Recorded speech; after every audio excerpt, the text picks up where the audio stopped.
Hey guys, once again आप सभी का स्वागत है आपके प्यारे से यूट्यूब चैनल ऑथेंटिक क्लासेस में। तो दोस्तों, आज की इस वीडियो में हम आपके लिए लेके आए हैं साइंस के बहुत ही टॉप क्वेश्चंस, और ऐसे सब क्वेश्चंस आपके एग्जाम्स में बार बार पूछे गए हैं। इसलिए आप इस क्वेश्चंस को, एक भी क्वेश्चंस को मिस नहीं कीजिएगा, क्योंकि यदि आप मिस कर जाते हैं तो आपका ये क्वेश्चन जो है वो इनकम्प्लीट हो जाएगा, जिससे आपके सिलेक्शन में कुछ ना कुछ डिस्टर्बेंस आ सकता है।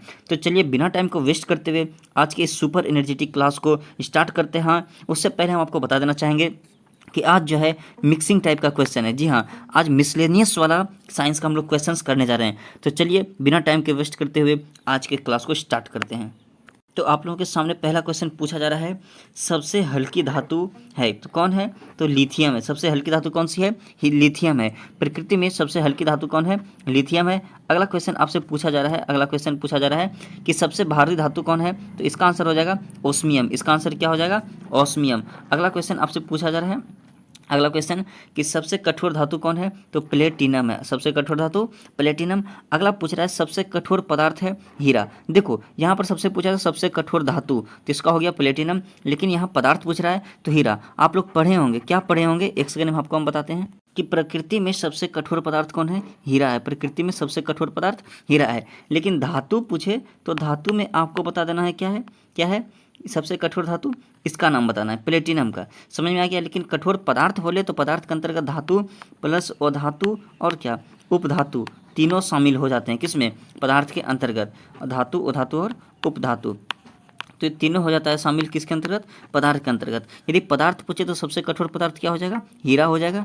और यदि सबसे कठोर धातु पूछे तो उसका आंसर हो जाएगा प्लेटिनम। चलिए अगले क्वेश्चन की ओर देखते हैं। अगला क्वेश्चन आपसे पूछा जा रहा है कि सबसे उत्तम कोयला कौन सा है? देखो, सबसे उत्तम कोयला होता है एंथ्रासाइट। इसका आंसर क्या हो जाएगा? एंथ्रासाइट। एंथ्रासाइट जो है सबसे उत्तम कोयला है। अगला क्वेश्चन पूछा जा रहा है, 6 नंबर क्वेश्चन कि जल का शुद्ध रूप क्या है? तो जल का शुद्ध रूप जो है वर्षा का जल होता है। वर्षा के जल में 1% भी कुछ भी अशुद्धि नहीं होती है। लेकिन हमारी पृथ्वी, जैसे मान लो ये हमारी पृथ्वी है, जैसे देख लो, ये पर ध्यान से देखो, ये हमारी क्या है? पृथ्वी है।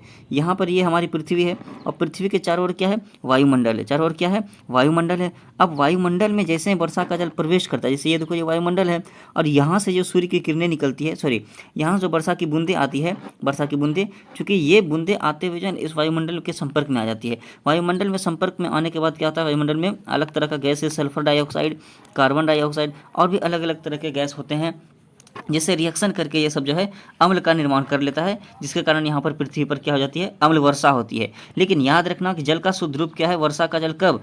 जब वो हमारे पृथ्वी के पर्यावरण में शामिल ना हो तब। समझ में आ गया। जैसे ये पर्यावरण में, हमारे वायुमंडल में ये शामिल हो जाती है, उसमें प्रवेश कर जाती है, तो ये क्या हो जाता है? अशुद्ध जल बन जाता है। कौन? ये हमारा जो आपका वर्षा का जल है। तो चलिए अगला क्वेश्चन देखा जाता है। अगला क्वेश्चन कहा जा रहा है आपके सामने में कि मार्स गैस कहलाता है। मार्स गैस किसको कहते हैं? तो मीथेन को कहते हैं मार्स गैस। मीथेन क्या है? एक कार्बनिक यौगिक है, जिसका अणुसूत्र क्या होता है? CH4 होता है। समझ में आ गया। इसमें यदि पूछे कि कार्बन की कितनी मात्रा है, तो आपको बता देना है क्या, कि कार्बन का एक परमाणु होता है, जिसमें कि हाइड्रोजन के 4 परमाणु आपस में क्या करते हैं? संयोग करते हैं। इसमें यदि पूछा जाए टोटल एटम्स की संख्या, टोटल परमाणुओं की संख्या, तो क्या करना है? कार्बन 1 है, 4 हाइड्रोजन है, तो 4 में 1 जोड़ेंगे तो 5 हो जाएगा। तो बोलेगा क्या कि टोटल परमाणुओं की संख्या, कुल परमाणुओं की संख्या मीथेन में कितना होती है? तो वो हो जाएगा 5। अगला क्वेश्चन आपसे पूछा जा रहा है, नोबेल गैस कहलाता है। देखो, नोबेल गैस यहाँ हीलियम दिया हुआ है, ठीक है, ये भी सही है। इसके अंतर्गत हम आपको बताए थे, यदि आप जानते हैं तो ठीक है, नहीं जानते हैं तो कॉन्सेप्ट को ध्यान से सुनिए। जिस भी गैस की बाहरी कक्षा में 8 इलेक्ट्रॉन हो जाते हैं, जिस भी पदार्थ के बाहरी कक्षा में 8 इलेक्ट्रॉन हो जाते हैं, वो क्या कहलाता है? वो नोबेल एलिमेंट कहलाता है। जैसे नोबेल गैस आपका रेडॉन हो गया, जेनॉन हो गया, क्रिप्टॉन हो गया, ये सब जो है क्या है? वो नोबेल गैस के अंतर्गत आता है। क्यों? क्योंकि उसकी बाहरी कक्षा में 8 इलेक्ट्रॉन है। लेकिन याद रखना, नोबेल धातु के नाम से सोना को जाना जाता है। नोबेल धातु के नाम से किसको जाना जाता है? सोना। ये सोना मतलब स्लिप वाला सोना नहीं, सोना जिसका आप नेकलेस बनाते हैं, ठीक है ना। गोल्ड मीन्स सोना जो होता है, उसको नोबेल एलिमेंट कहा, सॉरी, नोबेल धातु कहा जाता है। क्यों? क्योंकि ये जो है किसी से रिएक्शन नहीं करता है। नॉर्मल टेम्परेचर एंड प्रेशर पे सोना किसी से रिएक्शन नहीं करता है, ये सिर्फ अम्लरहात से ही रिएक्शन करता है। समझ में आ गया। इसलिए सोना को जो है क्या कहा जाता है? नोबेल धातु कहा जाता है, या फिर अक्रिय धातु कहा जाता है। अगला क्वेश्चन आपसे पूछा जा रहा है 9th नंबर क्वेश्चन कि विद्युत धारा मापी जाती है किससे? एमीटर से। किससे? एमीटर यहाँ पर लिखा हुआ आपको मिल सकता है या फिर ammeter. Both are the correct answer. समझ में आ गया। अगला क्वेश्चन आपसे पूछा जा रहा है पारा के बारे में। पारा का प्रमुख अयस्क कौन है? तो सिनेबार। कौन है? सिनेबार। और इसमें देखो पारा के बारे में दूसरा क्वेश्चन भी पूछा जा सकता है आपसे कि साधारण ताप पर या फिर कमरे के ताप पर द्रव की अवस्था में पाया जाने वाला धातु कौन है? तो इसका आंसर हो जाएगा क्या? आपका ये पारा। इसका आंसर क्या हो जाएगा? पारा। समझ में आ गया।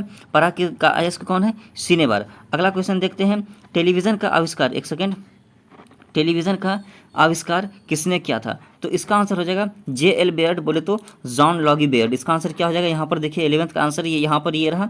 टेलीविज़न का आविष्कारक कौन है? जॉन लॉगी बेयर्ड या फिर J.L. बेयर्ड जिसको कहते हैं शॉर्ट फॉर्म में।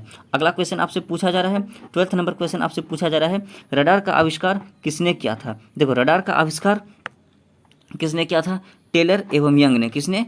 टेलर एवं यंग ने। एक बार फटाफट सबके वीडियो को शेयर कर दो, जम के एक बार शेयर करो। यदि चैनल पे नहीं हैं मेरे दोस्त तो नए हैं तो आपको क्या कहना, इस चैनल को सब्सक्राइब कर लें। और क्या इसमें जो है हम आपको बता देना चाहेंगे कि आपको डेली स्टैटिक जीके के क्वेश्चंस, जी हाँ स्टैटिक जीके के क्वेश्चंस, साथ ही साथ क्या आपको जीएस के भी क्वेश्चंस देखने को मिलेंगे, जिसके अंतर्गत हम आपको बताएंगे फिजिक्स, केमिस्ट्री और बायोलॉजी के क्वेश्चंस जीएस के अंतर्गत। तो आई होप आप लोगों को बातें समझ में आई होंगी। यदि इस चैनल पर नए हैं तो चैनल को सब्सक्राइब कर लें, क्योंकि फ्यूचर में ये आपके लिए बहुत ही क्या है बेनिफिशियल साबित होने वाला है। तो चलिए अगला क्वेश्चन देखते हैं। 13वां नंबर क्वेश्चन पूछा जा रहा है गुरुत्वाकर्षण की खोज किसने किया था? देखो गुरुत्वाकर्षण का खोज न्यूटन ने किया था। संसार का नियम है जो आया है उसे जाना है, उसी तरह धरती का नियम है जो धरती पे आया है उसको क्या करना है? नीचे बैठना है। मतलब क्या कि कोई भी चीज़ यदि है ऊपर से यदि छोड़ा जाए तो वो कहाँ जाके आएगा? नीचे में आएगा। मतलब क्या? धरती की सतह पे आएगा।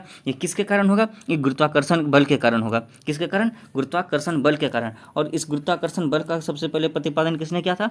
तो न्यूटन चचा ने किया था। किसने किया था? न्यूटन अंकल ने।